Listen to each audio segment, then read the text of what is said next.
Selamat datang di channel Simar Imam. Sembari mendengarkan tinggalkan like dan komentarnya bosku. Jangan lupa pasang headset kalian. Siapkan kopi dan camilan. Lupakan pahitnya kehidupan. Mari kita dengarkan sambil rebahan. Kembalinya Sang Raja. Bab 325. Setelah mendengar kata-kata Leng Rusuang, ekspresi Li Honglin menjadi serius. Jika orang-orang dari negara bagian Han berinisiatif untuk mengungkapkan niat baik mereka kepada grup Lin, maka masalah ini akan agak sulit untuk ditangani. Setelah berpikir lama, Li Honglin tidak berbicara. Karena masalah ini memiliki peran yang luar biasa penting bagi industri giaseng mereka. Sekarang, keluarga Wu di Jiangnan telah runtuh tanpa bisa dijelaskan. Selain itu, menurut berita dari komunitas seni bela diri, 9 sekte tersembunyi di provinsi Jiangnan dihancurkan satu demi satu selama periode ini. Seluruh provinsi Jiangnan berada dalam kekacauan, dan bahkan dapat dikatakan tidak ada pemimpin. Seperti kata pepatah, pahlawan muncul dari masa sulit. Ini adalah kesempatan bagus bagi keluarga Li. Keluarga Li berencana memanfaatkan peluang ini dan menggunakan proyek pesisir ini sebagai batu loncatan untuk sepenuhnya memasuki industri keuangan di provinsi Jiangnan. Setelah itu, orang-orang akan dikirim untuk menguasai dunia seni bela diri di provinsi Jiangnan. Dengan cara ini, seluruh provinsi Jiangnan akan dikuasai oleh keluarga Li dan menjadi tokoh terkemuka. Namun sekarang, sebelum rencana besar tersebut dapat diimplementasikan, langkah pertama telah menemui kegagalan. Ini jelas bukan pertanda baik. Kapan mereka akan membahas proyek ini? Li Honglin berkata dengan suara rendah sambil menyalakan rokok. Sulit untuk mengatakannya, tapi dilihat dari sikap mereka, negosiasi harus diadakan dalam waktu dekat. Kamu berani mengambil daging dari mulut keluarga Li kami. Saya sangat ingin melihat apakah kamu memiliki kemampuan ini. Keesokan paginya, ketika Su Chen bangun, dia menemukan Lin Ruohan sudah keluar. Ada juga catatan tertinggal di meja kopi di ruang tamu, siap membahas proyek kerjasama dengan Liu Yanxi.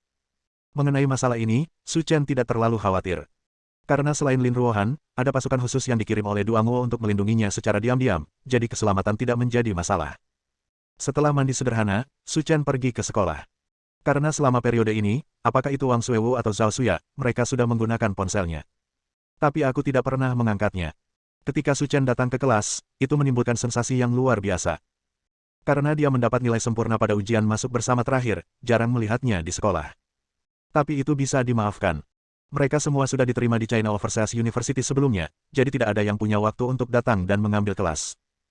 Namun, ketika Su Chen datang ke kelas, Lu Yurou dan Guan Ying menatapnya dengan tatapan kesal untuk waktu yang lama.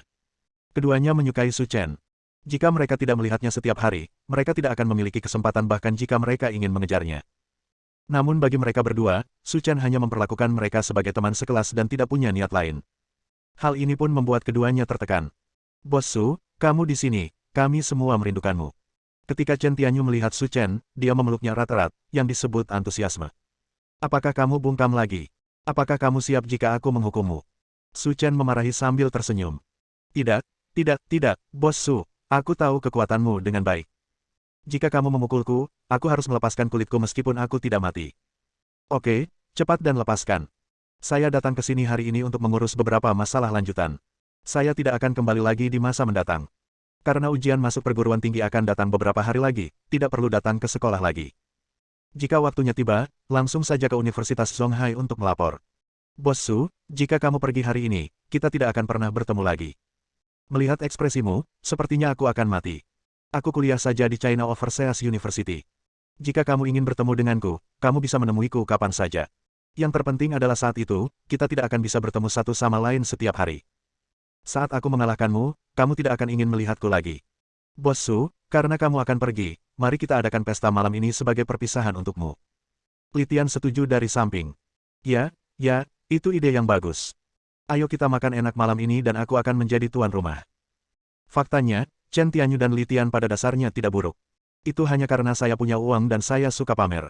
Mereka tidak pernah melakukan sesuatu yang keterlaluan. Menghadapi undangan tulus dari mereka berdua, Su Chen tidak punya alasan untuk menolak dan berkata sambil tersenyum. Kalau uang yang kamu punya sedikit, sebaiknya kamu simpan sendiri. Kamu pesan tempat dulu, dan aku akan pergi ke sana nanti malam. Kamu tidak perlu menabung untukku. Semua biaya menjadi tanggunganku. Oh ya. Setelah mendengar kata-kata Su Chen, seluruh kelas bersorak tanpa henti.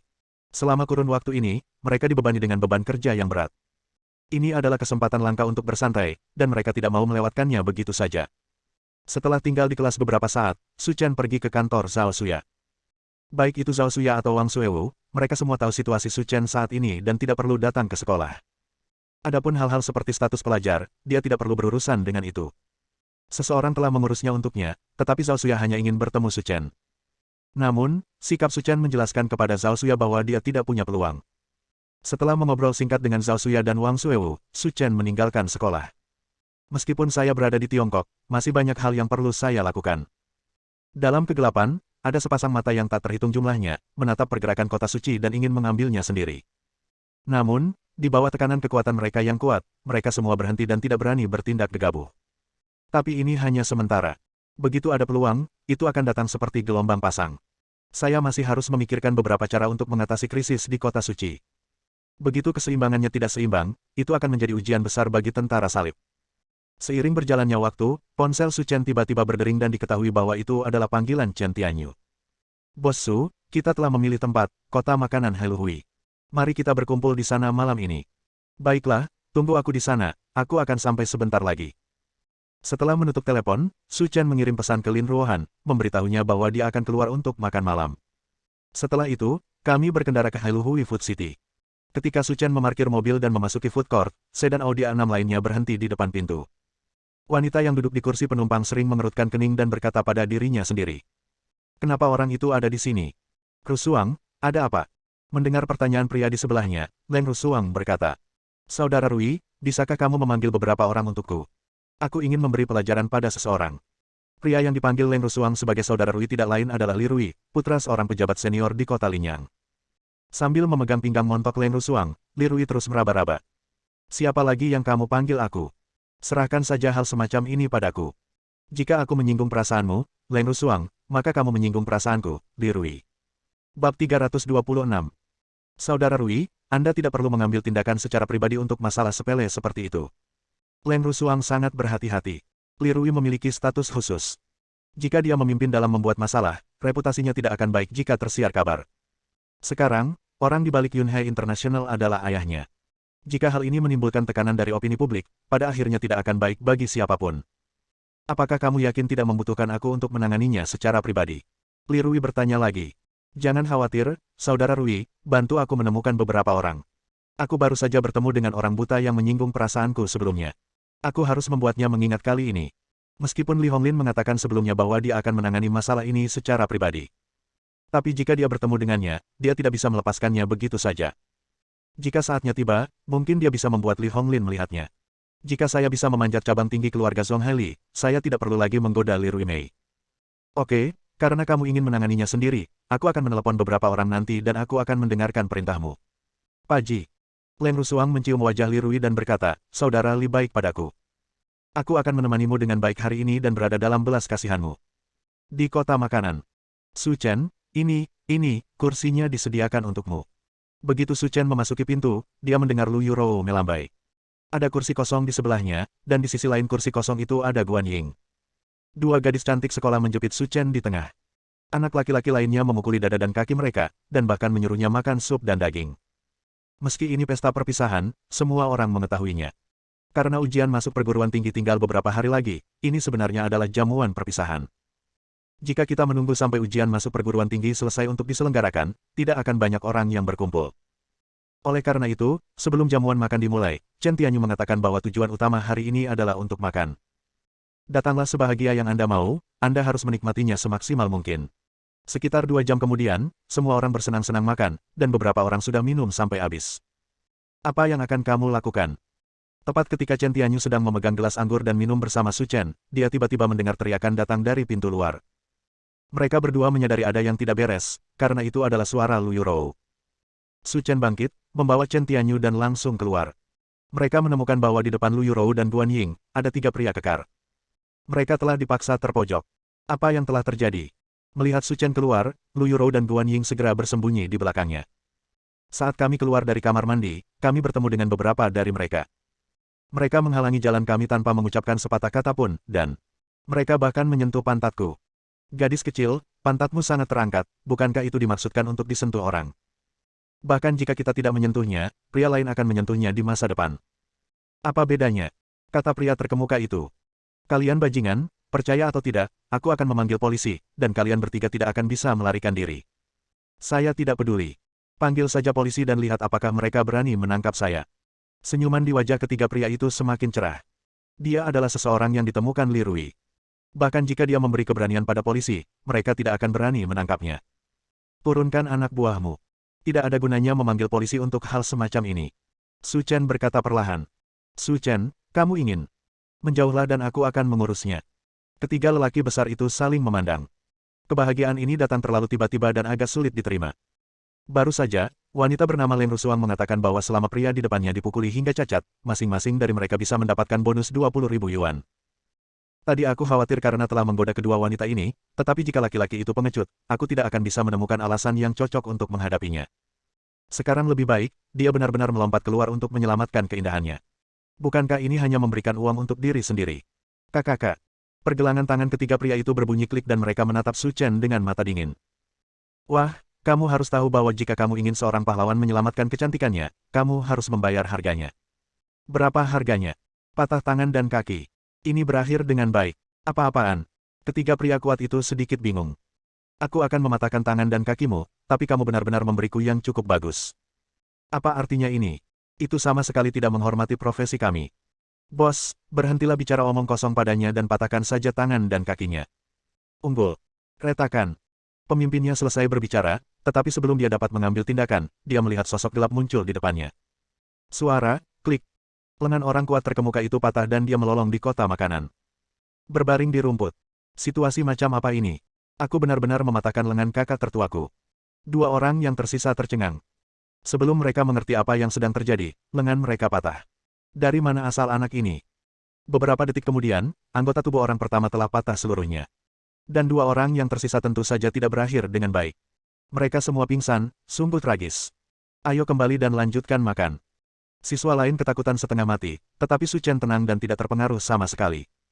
Di kamar pribadi yang terletak di atas lantai 2, Li Rui berkata sambil makan.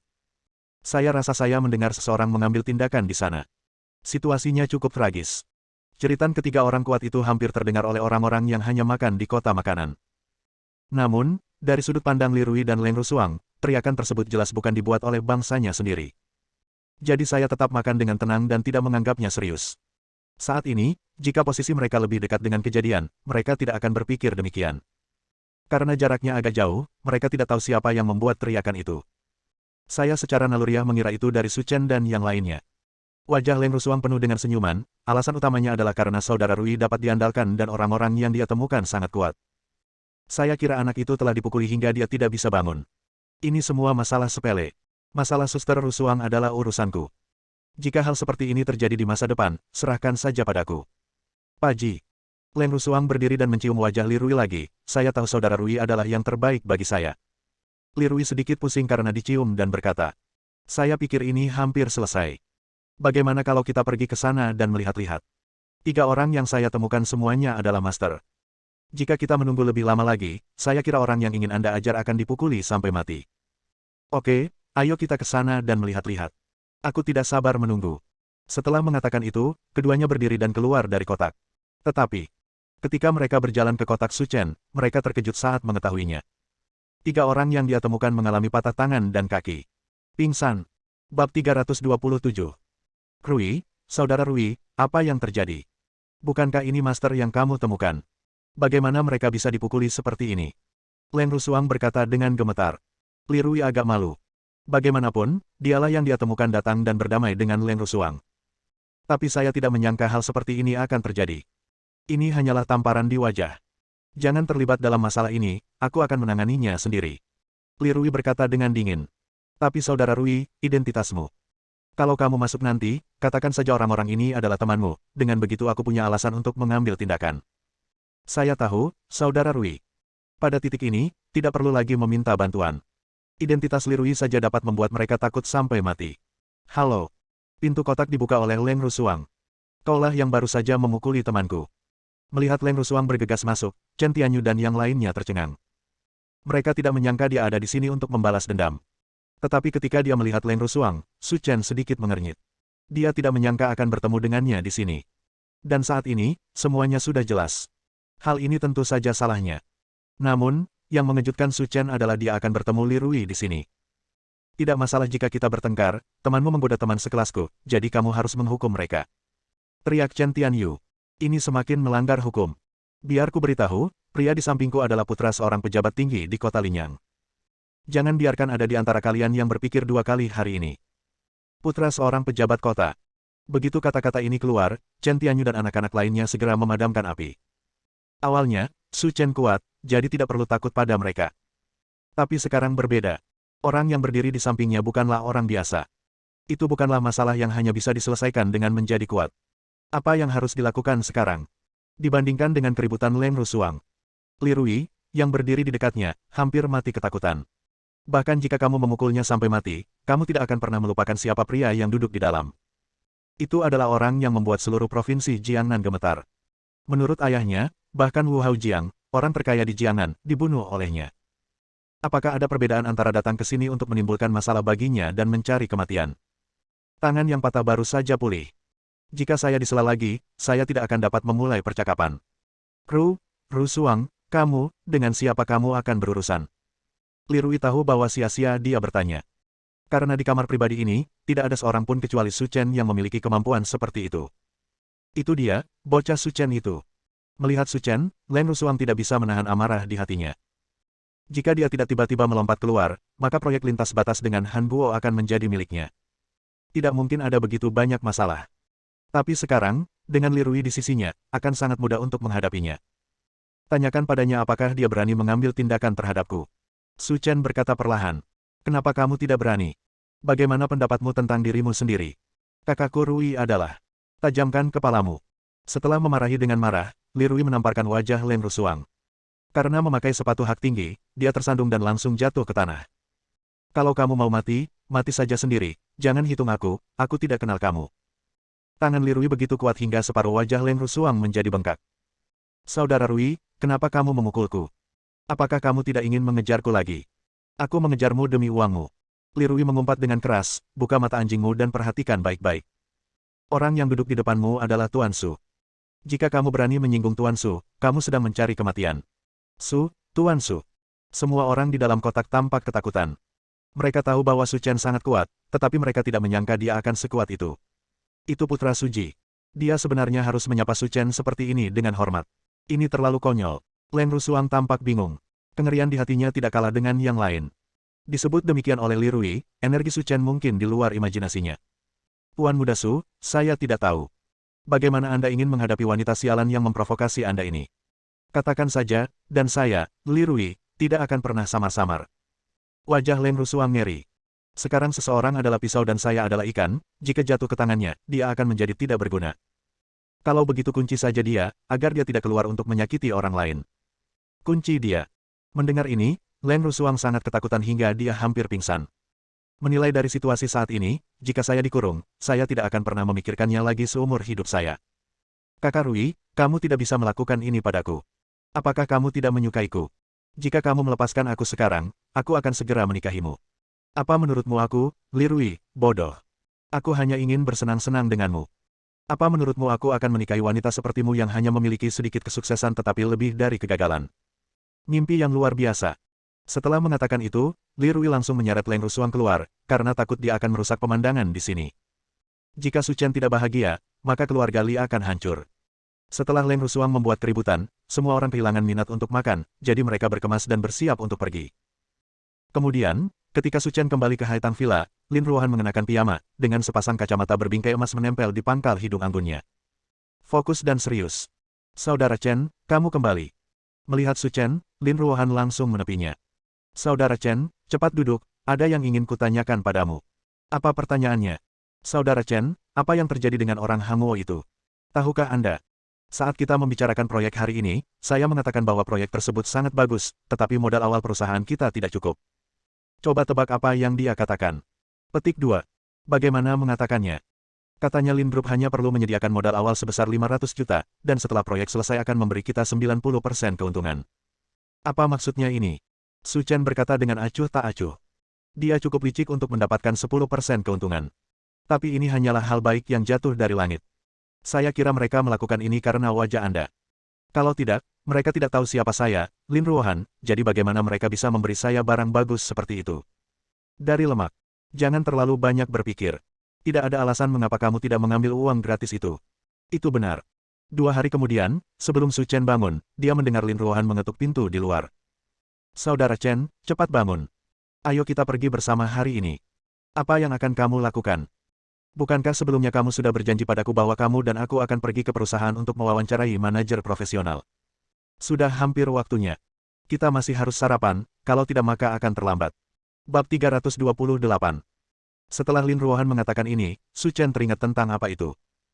Setelah itu, dia bangun, mengenakan pakaiannya, merapikannya sebentar, dan pergi ke perusahaan bersama Lin Ruohan. Saat keduanya tiba di grup Lin, kemunculan Su Chen menimbulkan sensasi yang luar biasa. Sebab sebelumnya, 4 pemegang saham utama Lin Group ingin mencopot Lin Ruohan dari jabatan presiden. Setelah kejadian itu, sebagian besar eksekutif senior di seluruh grup Lin diberhentikan. Para eksekutif saat ini masih baru direkrut, jadi relatif sedikit orang yang pernah bertemu Su Chen. Namun terakhir kali, ketika Wu Zimin datang untuk mencari masalah, masih ada sejumlah kecil orang di grup Lin yang mengetahui siapa Su Chen. Tapi kesanku terhadapnya hanya sebatas fakta bahwa orang ini sangat kuat dan sangat pandai bertarung. Yang lainnya adalah identitas saudara laki-laki CEO. Tentu saja, selain itu, mereka yang pernah bertemu Su Chen memiliki kesan mendalam lainnya padanya. Itu artinya dia terlihat sangat tampan. Belum lagi di kehidupan nyata, bahkan Traffic Niche pelajar di TV pun jauh berbeda dengan fotonya. Dia hanya berada pada level dewa laki-laki nasional. Ketika dia tiba di perusahaan, Lin Ruohan berperan sebagai presiden wanita.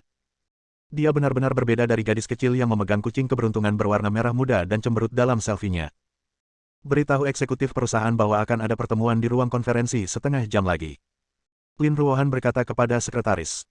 Saya mengerti, Tuan Lin, saya akan segera memberitahu Anda. Sesampainya di kantor, Lin Ruohan berganti dengan rok seragam all hitam. Setelah itu, dia dan Su Chen pergi ke ruang konferensi perusahaan untuk mempersiapkan pertemuan. Ketika keduanya tiba di ruang konferensi, para eksekutif perusahaan saling memandang. Karena ini adalah pertemuan manajemen senior grup, saya tidak mengerti mengapa orang ini ada di sini. Tanda seru. Menteri Zhang, tahukah Anda siapa pria itu? Tanya Direktur Hubungan Masyarakat, Yu Bing. Saya tidak terlalu mengenalnya, tapi saya tahu pria itu sepertinya adalah saudara presiden, dan kami cukup dekat dengannya. Apakah mereka masih memiliki hubungan seperti ini? Ini benar sekali. Zhang Bo dari Departemen Pemasaran berkata. Dan saya mendengar bahwa saudara laki-laki presiden kita masih merupakan karakter yang sangat kuat. Seseorang datang ke perusahaan kita untuk menimbulkan masalah sebelumnya, dan orang di depannya inilah yang membantu menyelesaikannya. Lalu kenapa dia ada di sini hari ini, dan kenapa dia duduk bersama kita dalam rapat manajemen senior? Ini agak tidak masuk akal. Kata Yu Bing. Apakah ini sesuatu yang tidak bisa dijelaskan? Menurutku, mungkin presiden kita yang sengaja menempatkan orang ini di perusahaan, bisnis keluarga, loh. Yu Bing mengerutkan kening. Setelah kembali dari belajar di Amerika Serikat, dia memilih grup Lin karena grup tersebut memiliki reputasi yang baik dan presidennya, Lin Ruohan, adalah orang yang jujur, sehingga dia dapat menghindari aturan tak terucapkan di tempat kerja. Tapi saya tidak menyangka Pak Lin, yang selalu terkenal, juga akan menempatkan kerabatnya di perusahaan. Banyak sekali contoh yang telah membuktikan bahwa tidak ada bisnis milik keluarga yang mampu mencapai kesuksesan dalam jangka panjang. Memikirkan hal ini, Yu Bing sudah mengkhawatirkan masa depannya. Pada saat ini, selusin eksekutif senior di ruang konferensi menundukkan kepala sambil berpikir keras. Mereka yang bisa menjadi eksekutif senior di Lin Group pada dasarnya adalah orang-orang pintar. Dia hanya ingin menempatkan kakaknya di perusahaan. Namun, masih ada jejak fantasi indah di hati setiap orang. Karena pria di depan saya lebih baik dalam bertarung, akan menjadi pilihan yang baik untuk menempatkannya di Departemen Keamanan. Namun jika diatur di departemen lain, hari itu juga harus dipikirkan matang-matang apakah Lin Group cocok untuk pengembangan Anda. Saya memanggil semua orang ke sini untuk rapat manajemen senior hari ini. Yang ingin saya katakan adalah saya akan menunjuk Tuan Su Chen di sebelah saya sebagai manajer umum Lin Group. Dia akan mengambil alih dari saya untuk menangani tindak lanjut perusahaan. Up bisnis dan penunjukan manajer profesional saat ini. Lin Ruohan meletakkan tangannya di atas meja dan berkata dengan suara lembut. Manajer umum. Begitu kata-kata ini keluar, semua orang yang hadir memasang ekspresi terkejut di wajah mereka. Awalnya, mereka mengira Lin Ruohan mungkin akan mengatur beberapa posisi wakil menteri. Tapi saya tidak pernah menyangka akan diberi posisi penting sebagai manajer umum. Tahukah Anda, dalam sebuah perusahaan, posisi general manajer setara dengan perdana menteri pada zaman dahulu. Dapat dikatakan bahwa satu orang lebih rendah dari 10.000 orang. Kecuali ketua grup, semua orang di perusahaan harus mematuhi perintah dan perintahnya. Dengan kata lain, aku akan menjadi bawahannya mulai sekarang. Hal ini membuat semua orang yang hadir merasa sedikit enggan, bahkan menolak. Karena Lin Ruohan selalu menjadi perwujudan keadilan dan keadilan di hati mereka. Sulit membayangkan dia akan melakukan hal nepotis seperti itu. Terlebih lagi, dia memiliki posisi penting sebagai manajer umum. Ini benar-benar perilaku yang merugikan diri sendiri. Kalaupun ingin bekerja di kantor pusat, tidak harus seperti ini. Ini sama sekali mengabaikan perasaan para eksekutif mereka. Setelah mendengar apa yang dikatakan Lin Ruohan, Su Chen juga meliriknya. Saya pikir saya datang ke sini hanya untuk membantunya memilih seseorang. Namun di luar dugaan, dia dipromosikan menjadi manajer umum. Gadis sialan ini benar-benar nakal seperti saat dia masih kecil, dan bisa melakukan apa saja. Dan karakter Lin Ruohan memang seperti yang dipikirkan Su Chen. Selama tahun-tahun ketika keduanya berpisah, Lin Ruohan menjalani kehidupan yang hati-hati. Baik dalam kehidupan maupun pekerjaan, kita harus bekerja dengan mantap dan selangkah demi selangkah. Karena dia tahu bahwa orang yang telah membantunya sejak kecil, orang yang selalu berdiri di belakangnya, telah tiada. Setiap langkah yang Anda ambil, Anda harus mengandalkan diri sendiri. Jadi Anda tidak bisa menimbulkan masalah lagi. Jika Anda membuat kekacauan, tidak ada yang akan membantu Anda membersihkannya. Tapi segalanya berbeda sekarang, Su Chen telah kembali, dan Lin Ruohan, yang nakal dan nakal ketika dia masih kecil, juga telah kembali. Dia bisa melakukan apa saja tanpa ragu-ragu. Bagaimanapun, dengan Su Chen mendukungnya dari belakang, dia tidak akan takut bahkan jika langit runtuh. Itu sebabnya Lin Ruohan berani bermain seperti ini di rapat eksekutif. Selama ini, Su Chen tidak ada hubungannya dengan Lin Ruohan. Ada beberapa hal yang tidak bisa dikatakan secara langsung. Lagi pula, ada begitu banyak orang luar di sini. Saat kita kembali pada malam hari, sudah terlambat untuk menghadapinya. Puan Lin, apakah pengaturan ini terlalu mendadak? Tanpa peringatan, Yu Bing tiba-tiba berbicara. Dia adalah orang yang pemarah, dan ada beberapa hal yang dia tidak tahan. Tiba-tiba. Saat ini, semua orang di ruang konferensi memusatkan perhatian mereka pada Yu Bing. Saat ini, mereka semua berharap seseorang akan berdiri dan menentang pendapat presiden, berharap dia dapat mengambil kembali nyawanya. Namun mereka juga tahu bahwa tembakan pertama adalah membunuh burung pertama, jadi tidak ada yang berani berdiri dan mengatakan ini. Tapi sekarang Yu Bing telah melangkah maju, mereka tentu saja bahagia. Bersambung.